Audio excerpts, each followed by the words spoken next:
Yeah, stop it.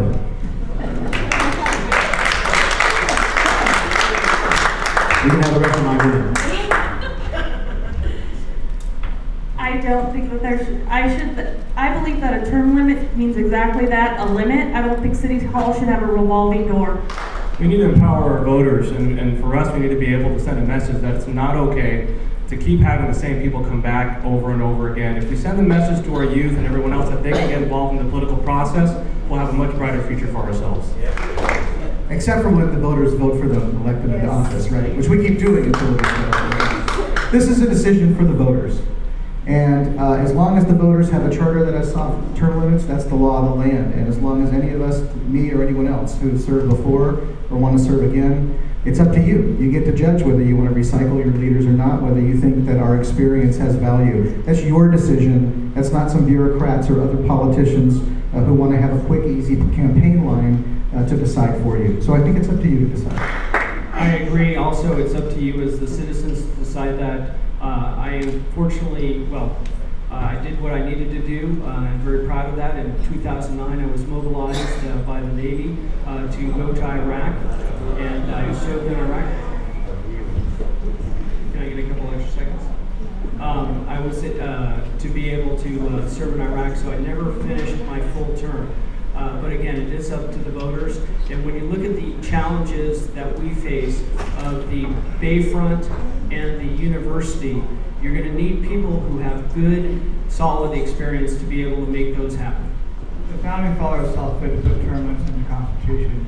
I'm for term limits. I feel citizens are tired of the same old faces, tired of the same old ideas, looking for fresh faces, fresh ideas. That's why I bring I am for term limits. I feel comfortable in reiterating my topic of re-elect nobody. Term limits or no term limits. I was flabbergasted at the first election that I participated in 2012.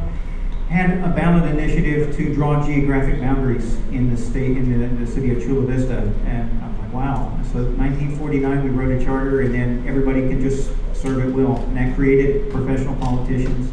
I think they need to go. I think those big ideas come from the corporate community, the people willing to step up, and you have some of those up in front of you. Thank you.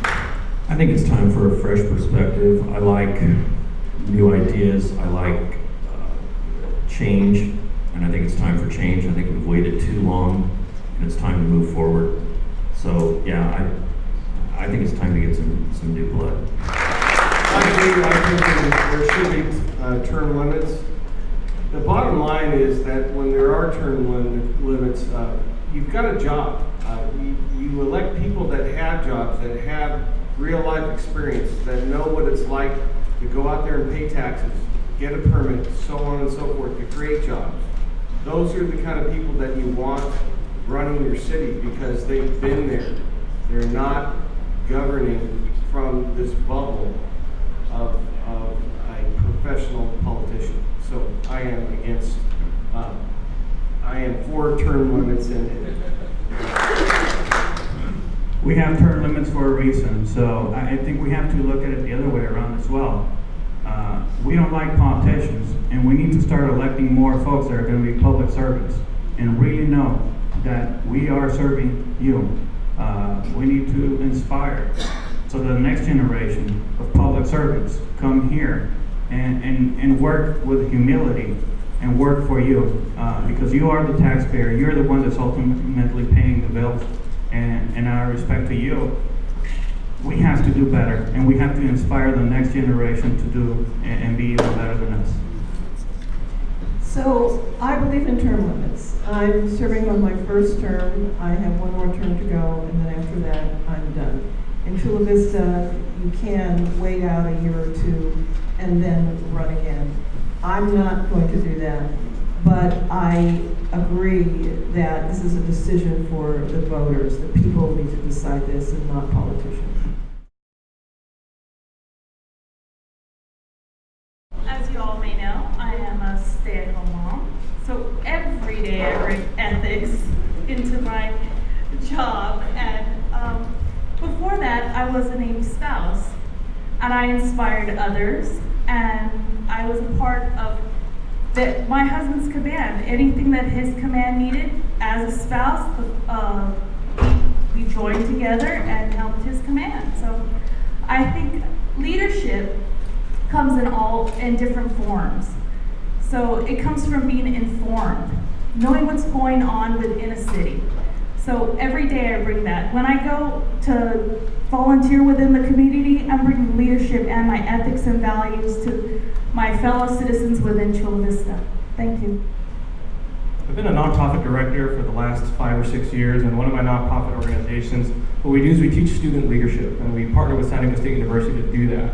So it's not just a reactionary of ethics, it's allowing and teaching young people to be leaders from the very beginning. It's inspiring them to see that there is so much more than just themselves. So I think we could start with a culture that changes and allows our youth to be able to be engaged, and then allows them to be leaders at a very young age, so that trickles down in the next several generations. It starts first with promoting and encouraging leadership in our youth.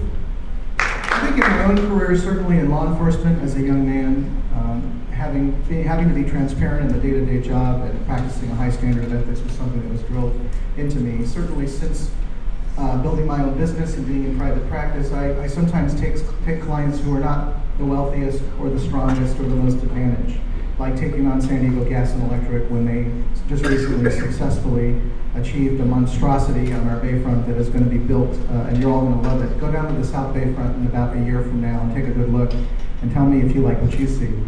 When I was a freshman city councilman, I called for the termination of the city manager to resounding boos from some of my colleagues and condemnation in the local press because the former city manager was lying to the city council and was taking redevelopment money that was meant for poor neighborhoods and spending it on new projects illegally.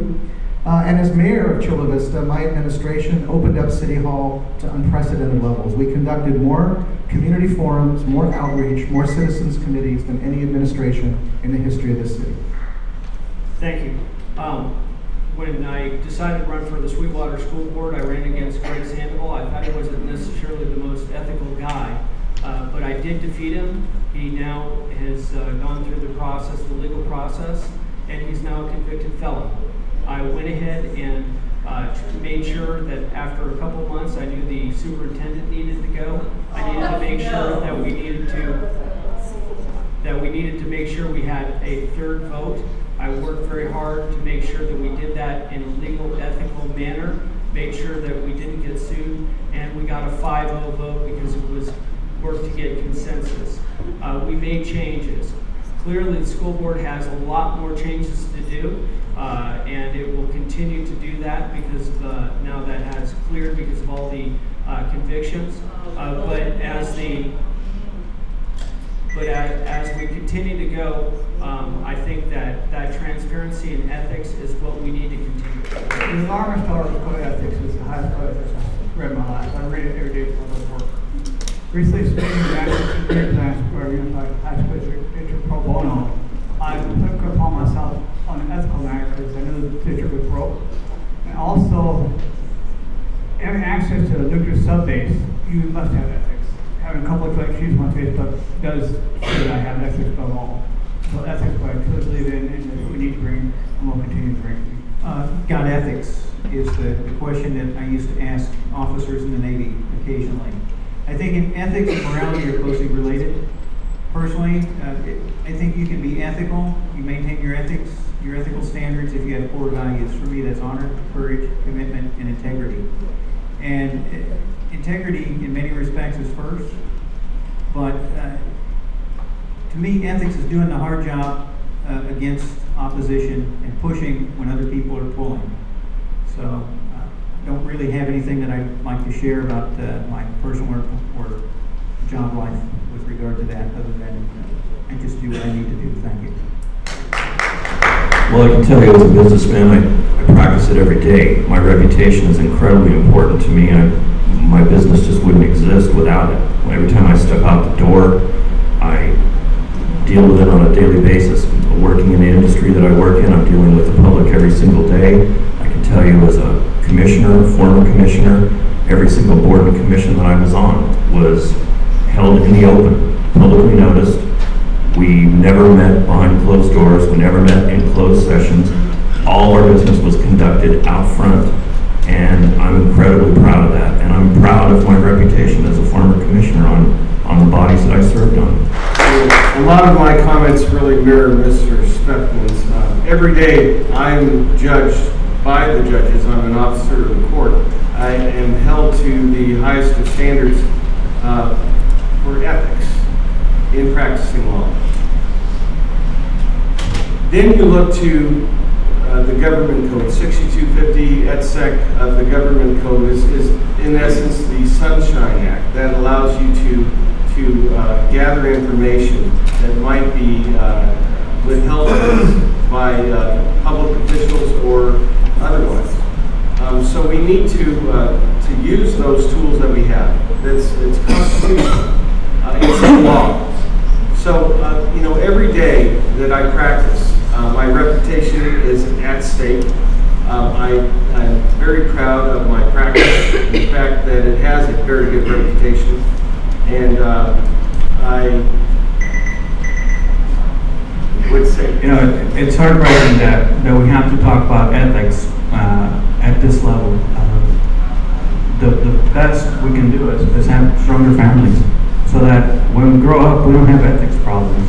It's just, as someone that's starting in this process, it breaks your heart that people ask for your confidence in your vote, and then they're only working for themselves and their pockets. We need greater transparency in the folks we elect. Go back to your neighbors and say, this looks like a good guy we could trust, or a good lady. But it starts with us. It starts with stronger families.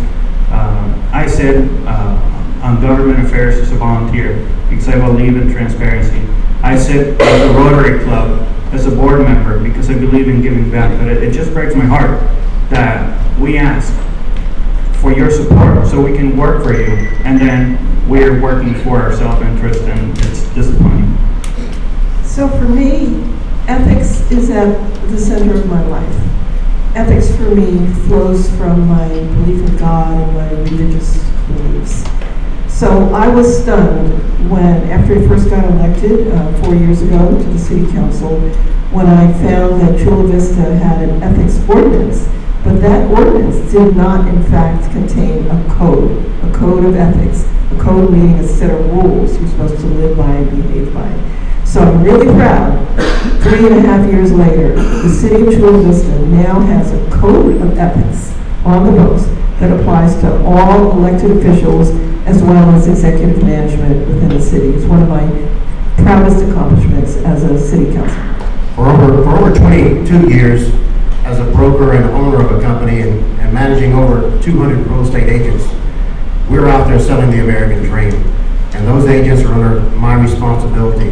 The state of California regulates what I can and cannot do and provides every person access to that. My ethics and my standards is for 22 years has been excellent in taking care of my communities and the people that have put their trust in my company to help them with their highest purchase in their life, which is their home, their dream home. So my ethics is proven, and you can look it up.